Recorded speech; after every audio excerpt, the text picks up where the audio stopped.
See, it's flat, really wet. Whoa, it gets faster. That went nice. Yeah, ow! The Flux squirt.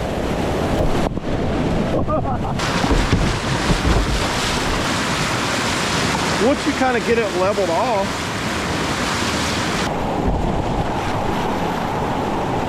I like the way that tail whips around.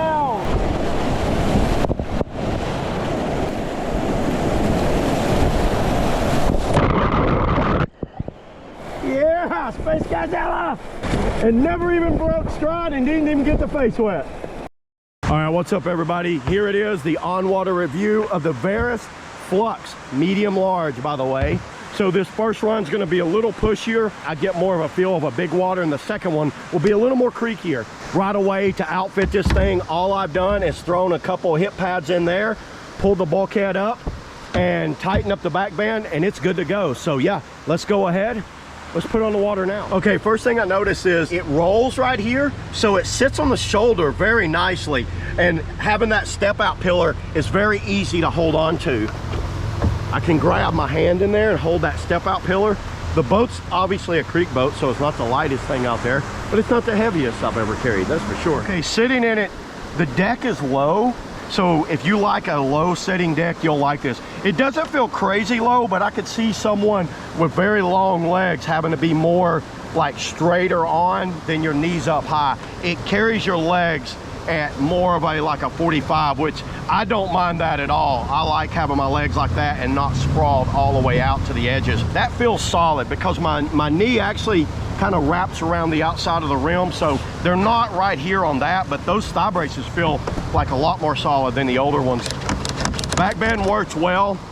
It does pull out from time to time, so you know, you might want to put something there to keep it from pulling out. Large rim, I usually run an XL spray skirt anyway. They have a long combing on their rim. That actually fits better than a lot of boats I've tried. Almost instantly, I feel there's not much rocker at all.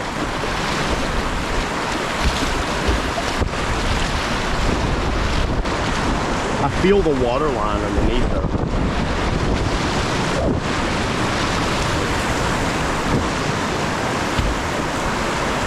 Very stable.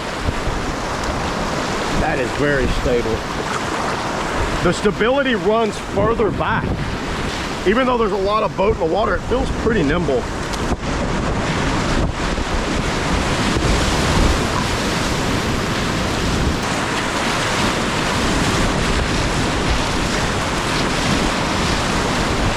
Bow's a little wetter than most kayaks out there, but not bad. See what it does through this hole.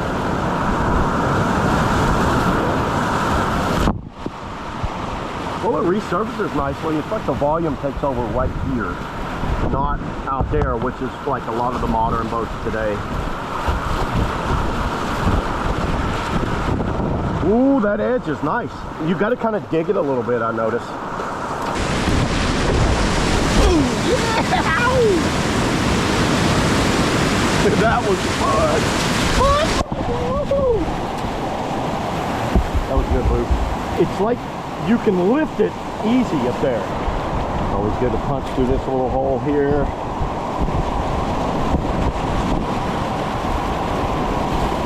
Yeah, so the paddling style, I can already tell you guys, it's like pull and try to land right here, not so much out on the tip like a boat that's very wide up there. Little edgy bomb or tail right there.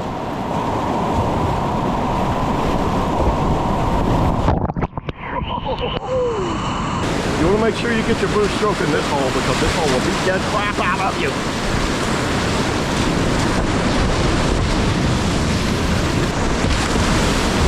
I like how this thing comes off boofs.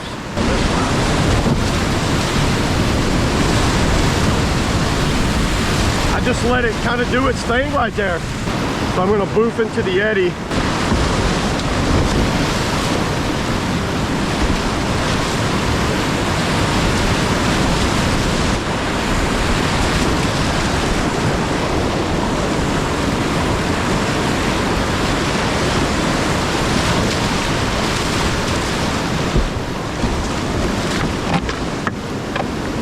The edges are not grabby at all. They're like the tucked edge. It just feels like it gets pushed a little bit right here.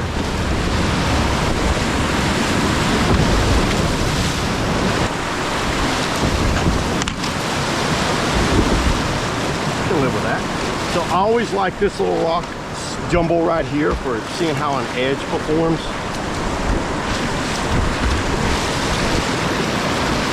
That tail gets grabbed and pushed into an eddy faster. I see that.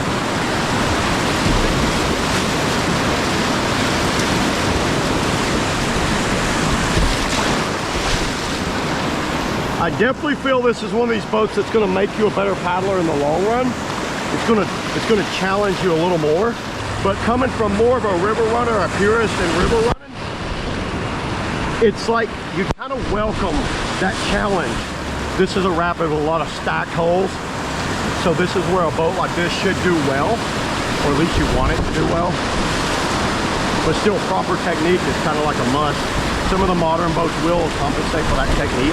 But this one feels like you want to... Whoa! Oh! That worked great. Ow! He's offline.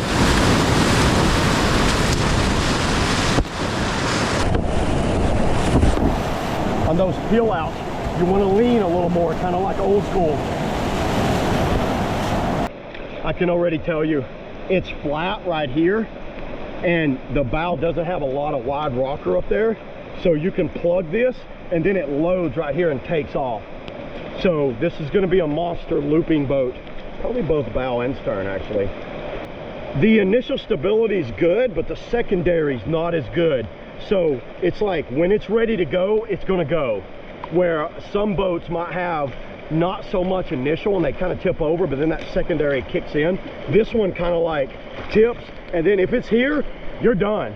You're going to go and be ready to roll. The boat feels safe too. That step out pillar, bulkhead, outfitting, it all feels solid. It feels very solidly built. Like you can get it up to speed, and it just kind of like holds its line well through these rapids.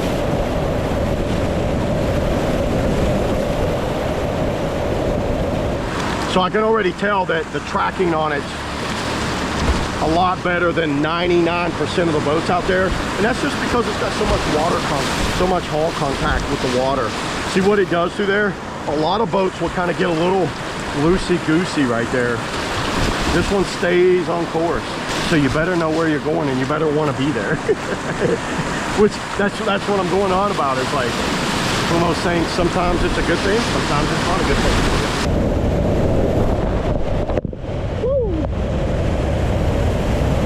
So with this bow, this is a little different than what a lot of people might be used to. It reminds me of an older throwback. You want to paddle this boat leaning back just a little bit.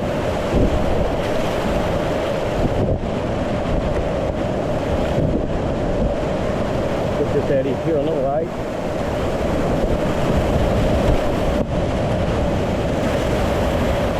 Go for the slalom. Don't roll here. Try to hit that eddy over there.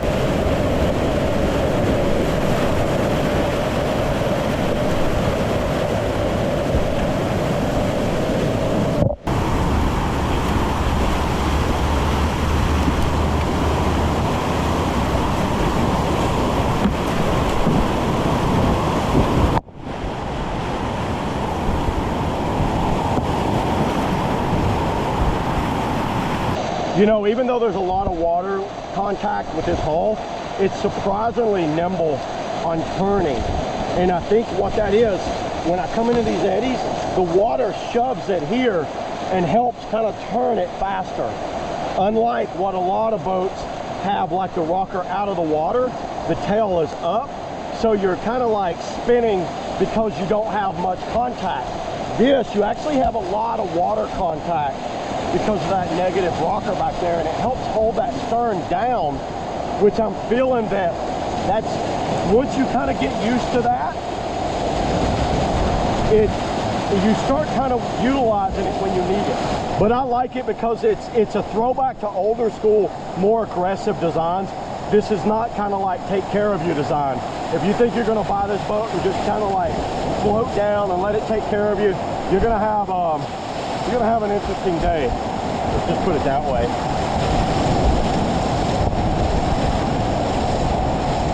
But if you get back and keep the rocker about right there, that's where it starts performing. See what that valve does, and then it shoves this back around. But that makes it a little harder to peel out. So peeling out feels a little different because it's not loading as much here. So you want to put more lean on the peel out.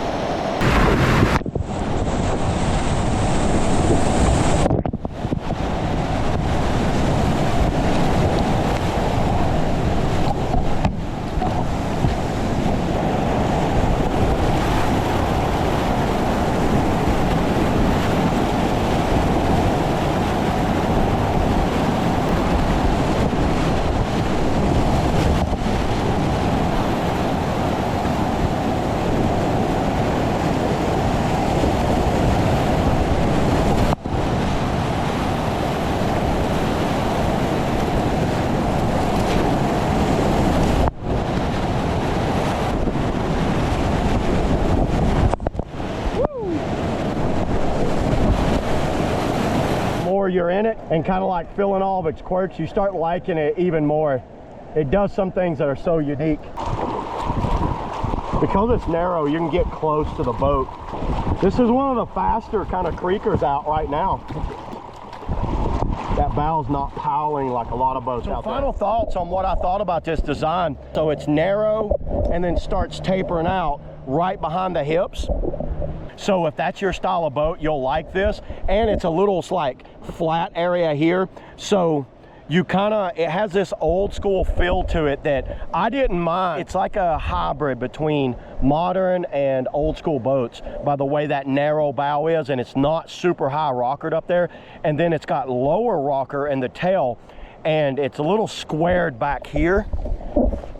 Right there, it's got a flat area.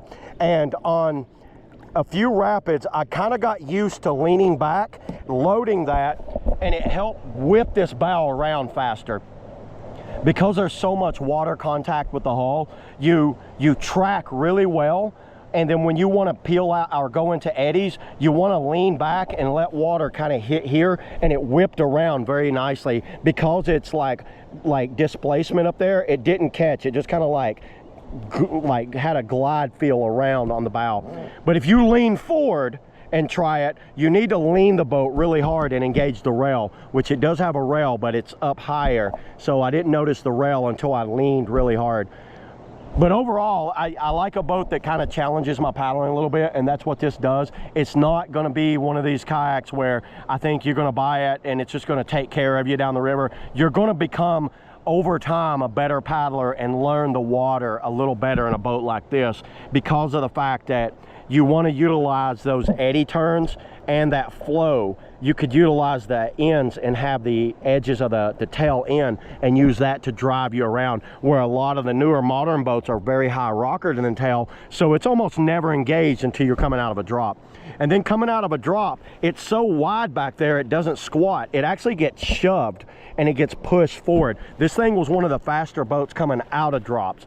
But your technique needs to be on point like an old school boat. You want to come out of peel outs leaning. You don't have to do that so much anymore because everybody's lifting the rails up high and then tapering off. This is not tapered right here. It's flat right here. So when you come out of an eddy, you want to kind of lean and get out of an eddy.